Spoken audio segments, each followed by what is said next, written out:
Hey YouTube, this is Scarecrow Kaiser. So, as you can probably guess, I'm going to be doing my Spike Brother deck profile today. And yeah, of course, whenever I do spikes, I gotta bust out my playmat I use with them. Obviously, I'm a big Spike Brother fan, so yeah. So, I'm going to get started. First, I'm going to go over the grade 3s. So first we have Rising Nova. He's obviously the star of the deck, the quarterback, if you will. He's a very good card. He does what this deck should do. I like him a lot. His GB2 is pretty cool too. It basically is the same thing as when you would stride with him. So even when you can't ride, he still lets you push at the opponent and get your effects off. For my second grade 3, we got 4 Dobe. Dobe is a very good card. I actually underestimated this card initially. I didn't think I was going to run him, but I now appreciate the Dobe. He hits very, very hard. That's why I'm running 4 of them. And last, I'm playing a 9th grade 3, 1 Hivemaker. So Hivemaker, I thought I was going to play 4 of them at first versus Dobe, but or 3 I think it was actually. But I don't like him that much. I thought he was going to be better than he was. He's just okay. But in this deck, I like to run a 9 grade 3 lineup because this deck, more so than most decks, utilizes its grade 3s as rear guards. So between striding and having to do that, you kind of run thin. So I like to have the additional grade 3 to utilize for that consistency and options and resources. So that is it for the grade 3 lineup. For the grade 2s, I'm going to start with 3 Wink Killer Misery. I'm back and forth with this card. When I first saw her, I thought she was really, really good. I thought she was amazing. She's still pretty good, but she's not as good as I thought she was. In fact, I've gone back and forth on whether I wanted to play her even or not. She does... at this point, as you can see, I've obviously decided to play her, so she does have her worth. But she's, I don't know, she can be effective. She can also like be a dud. So but yeah, I'm running 3 of her for now. For my grade 2s, continuing on with 4 Wheeze. He's basically a grade 2 version of Dobe. He gets plus 10 while charging. So yeah, he hits very heavy. He by himself is a 19. So with a 7k boost, he hits 26. So good numbers. So yeah, we run him for that heavy hitting effect. And my last grade 2, which is my favorite grade 2 in the deck, is Blue or Cobalt Impulse. Said blue, but you know what it means. So this card I like, although he doesn't hit heavy with his effect, he puts pressure on the opponent, because if he hits, you kill a rear guard and draw a card. So if the opponent doesn't stop him, not only will they lose a resource, but you won't lose a resource. You'll draw a card to make up for the fact that this card's going to have to go to the bottom of the deck. So this card will force the opponent to block big attacks that they normally wouldn't want to block, just because they don't want to lose card advantage in the process. Yeah, I'm a big fan of this card. Next, onto the grade 1s, we got 4 perfect guards. Kissmark Elma. She's our damage on flipper. This deck counterblasts a lot. Counterblast management is a big issue in this deck, so having something to inflict damage definitely trumps other options when it comes to perfect guards in this deck.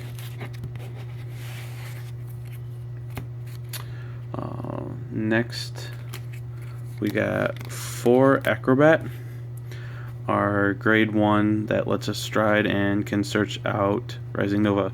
So in this deck, with a particular starter that I'll mention earlier, this card comes in very crucial.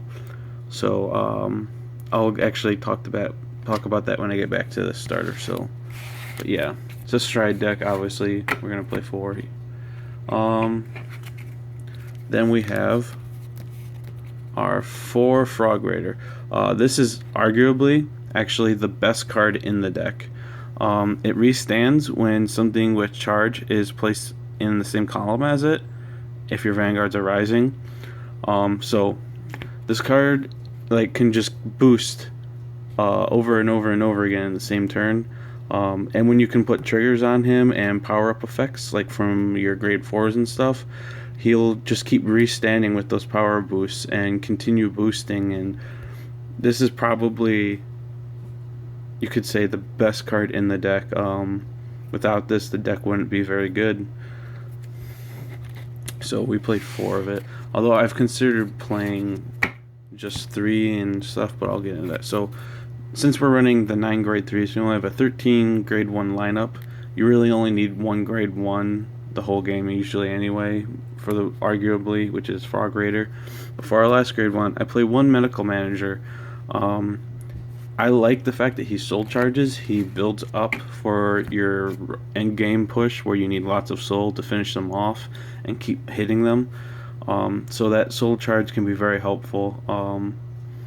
That's why I like him. And you work on Vanguard or Rearguard, and you can just search him out of the deck because of our starter, which I'm going to get to.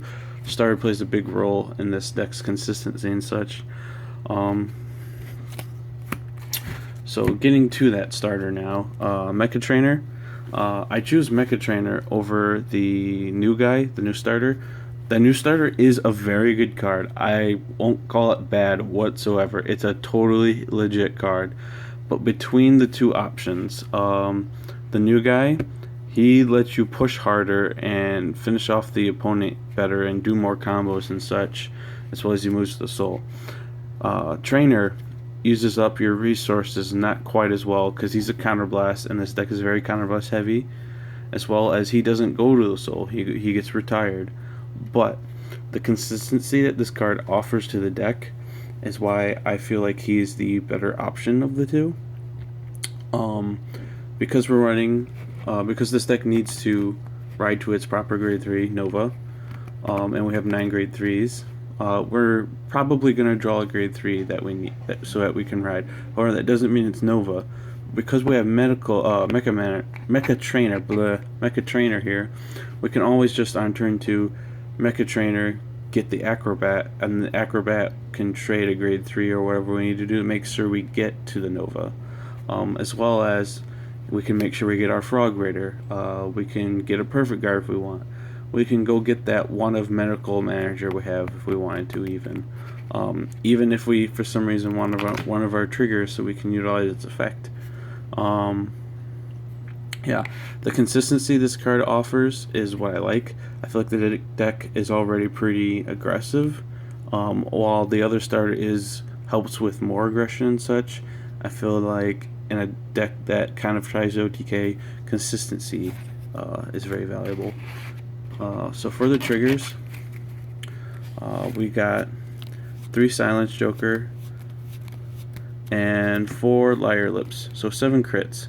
Liar Lips is actually, like, for the most part, the crits in this deck are both very, very helpful. Liar Lips is awesome. You can put her in front of Frog Raider and have them attack for 11, like at an Interceptor or a Vanguard. And then when your Vanguard swings, she could move into the soul, draw a card to replace her, and you put a card into the soul. So she works very well for that specific combo, especially. As well as being in the soul is a big deal without losing card advantage. And Silence Joker, this deck is very counterblast heavy, as I said, so his ability unflips damage and go to the soul. He provides you 2 resources in 1. There are a lot of times where I've just thrown down my Silence Jokers, unflipped the damage, got cards in soul, and that gave me what I needed to push for the win. I'm running 1 of the stand Devil Watch. Uh, Stands are pretty bad in this deck. It's definitely the worst kind of trigger you can consider running in a Spike Brother deck. However, this guy has a very cool skill. I don't know that I'm going to keep him for sure, but I kind of like being able to utilize him as is.